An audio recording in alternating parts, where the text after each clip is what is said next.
Grandes objetivos exigem processos bem construídos. Como identificar os caminhos para um desenvolvimento constante e expressivo? Muitas vezes o trabalho que exercemos parece não ter os resultados que esperamos. Falta de clareza e acessibilidade nas atividades pode levar a atrasos e desorganização. A comunicação entre a equipe tem papel fundamental, e os códigos em que as informações são transmitidas devem ser compreendidos por todos aqueles envolvidos nos processos. O desenvolvimento ordenado de estratégias e tarefas pode resultar em um fluxo de trabalho mais dinâmico e alinhado com o mercado. Uma possível solução para estes tipos de obstáculos é a implementação da metodologia Kanban.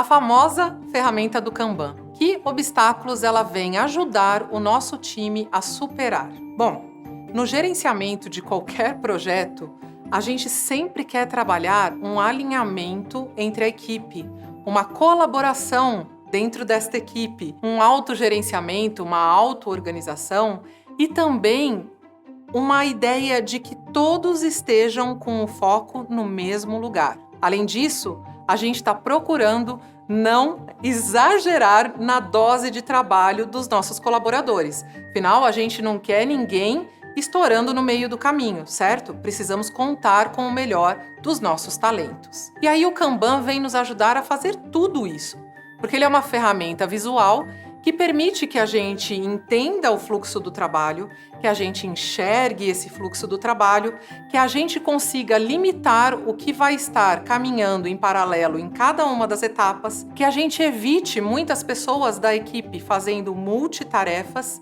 que todo mundo saiba o que todo mundo está fazendo e que todos tenham clareza de quais são os objetivos que estão sendo cumpridos naquele ciclo de trabalho. Sabe aquele time que precisa de um gerente que fica microgerenciando todo mundo, onde você acha que o seu colega desse lado trabalha pra caramba, esse aqui não faz nada? Às vezes, depois de colocar Kanban dentro desse time, você descobre que esse aqui não trabalha muito, ele tá mesmo sobrecarregado. E que esse aqui não tá folgado, mas que ele tem muitas dependências externas que acabam travando o trabalho dele.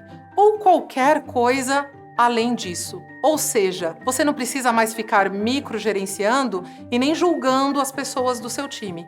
Você passa a ter uma ferramenta visual onde você sabe o que está acontecendo com todo mundo e onde todo mundo está alinhado numa jornada de trabalho caminhando para o mesmo lugar.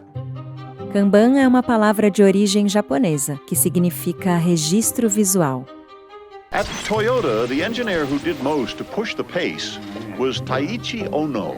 A metodologia Kanban foi desenvolvida na década de 1950 por Taiichi Ono, um dos grandes nomes das indústrias Toyota. O objetivo principal era melhorar o nível de produção. No começo, o Kanban era utilizado nas plantas das fábricas, mas com o tempo se provou uma ferramenta excelente também em outros sistemas e fluxos de trabalho.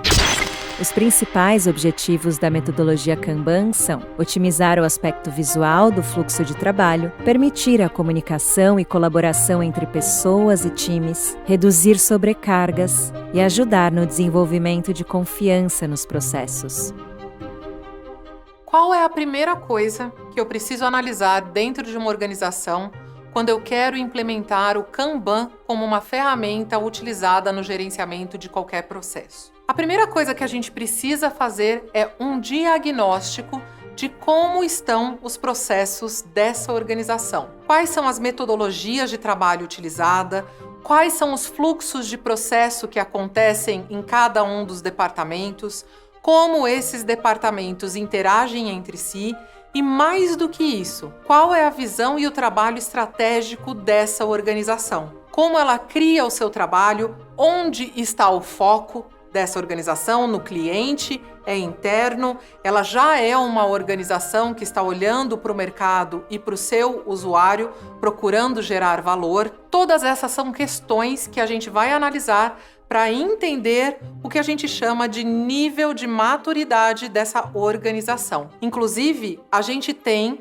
um instrumento, uma ferramenta chamada Kanban Maturity Model, que é uma ferramenta que divide o nível de evolução de maturidade das organizações em 6 níveis, né? Em 6 níveis diferentes. Isso pode ser usado para você analisar e fazer esse diagnóstico inicial.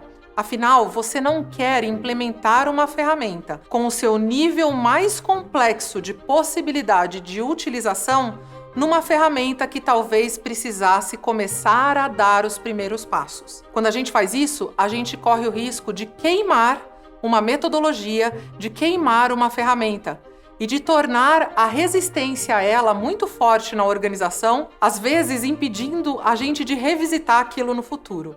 Então, comece fazendo um diagnóstico, entendendo aonde você está, e aí aquela velha dica, começa do começo. Esse é o melhor caminho para você implementar qualquer ferramenta dentro da sua organização.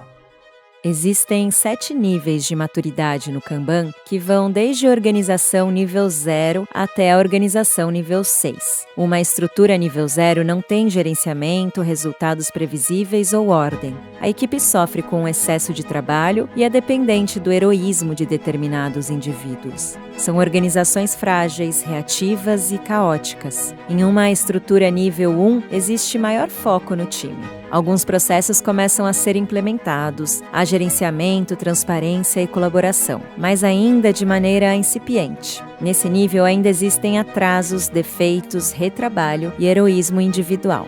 O aspecto visual do Kanban é fundamental para a implementação da metodologia e é também sua característica mais conhecida. O Kanban mais simples conta com uma tabela dividida em 3 colunas. A primeira é a coluna das atividades a serem exercidas. A coluna central indica o que está sendo feito, e a terceira coluna, aquilo que foi concluído. O nível 2 é chamado de foco no cliente. Nesta etapa existe gerenciamento básico de demanda, capacidade de gargalos, processos consistentes e acelerados de entrega. Aqui é a gerência que passa a conduzir os processos, tomando para si as responsabilidades. Ainda existem, porém, defeitos, reatividade e fragilidades no fluxo de trabalho. Quais são os impactos e as influências que utilizar a metodologia do Kanban vai ter dentro do nosso gerenciamento de backlog, da capacidade de multitasking do nosso time e do gerenciamento do fluxo de trabalho ou workflow? Primeira coisa, backlog. O Kanban ajuda a gente a organizar esse backlog total, esse backlog geral, de uma forma separada e segmentada, de forma que a gente só puxe para o fluxo de trabalho aqueles itens que a nossa equipe considerar possível de serem realizados no próximo ciclo, qualquer que seja o tamanho que um ciclo de trabalho tenha na sua organização. Isso nos ajuda a fazer com que esse multitasking, que é essa habilidade do meu time trabalhar com multitarefas, diminua, de forma que as pessoas possam trabalhar com um foco mais direcionado e mais acertado para um objetivo comum a cada ciclo. Então, o Kanban permite a gente fazer todo esse gerenciamento de uma forma bastante visual. Organizações nível 3, chamadas de Fit for Purpose, têm como foco as propostas de seus clientes. Existe satisfação dos processos, consistência de entregas e balanço saudável entre demanda e capacidade. Neste nível, as organizações deixam de ser frágeis para serem ágeis e resilientes. No nível 4, as organizações se voltam ao risco. Existe aqui previsibilidade, eficiência do fluxo de trabalho, liquidez e antecipação de riscos. Há, neste nível, a transição de estruturas resilientes para estruturas robustas. A partir do nível 5 estão organizações líderes de mercado. São empresas perfeccionistas que antecipam mudanças e tendências no mercado e que melhoram continuamente sua cultura. O último nível de maturidade de uma organização é o nível 6, composto por organizações construídas para a sobrevivência. Aqui as estruturas são totalmente congruentes, adaptáveis e se reinventam conforme as demandas. São organizações antifrágeis. As tabelas utilizadas na metodologia Kanban ajudam na visualização de tarefas possivelmente concorrentes. E aí, dentro dessa visualização, dentro dos gráficos que a gente utiliza para gerenciar o Kanban, a dica que eu costumo dar para as equipes é a seguinte: sempre deixe a complexidade surgir do trabalho. Nunca crie tabelas extremamente complexas e detalhadas e cheia de legendas e coisas do tipo no começo do processo, através de uma sessão de planejamento inicial. Não, começa com o nosso velho a fazer, fazendo, feito e deixa a complexidade surgir da necessidade específica do seu time. Assim, ela vai ser uma resposta natural e a implementação e a utilização de cada nível extra que você colocar vai ser muito óbvia para todo mundo e não uma imposição que você vai fazer a toda a equipe. Então, a necessidade é o começo de tudo. A complexidade é uma resposta a ela apenas. Essa é a melhor forma da gente implementar o Kanban no nosso time. A implementação e manutenção de um ambiente de trabalho organizado, acessível e colaborativo é fundamental para o crescimento constante e saudável das organizações. Para isso é importante conhecer diferentes técnicas, estratégias e ferramentas de estruturação de workflow. Uma organização funcional a partir de todos os pontos de vista gera retornos mais constantes e expressivos, tanto para o seu time quanto para a sociedade.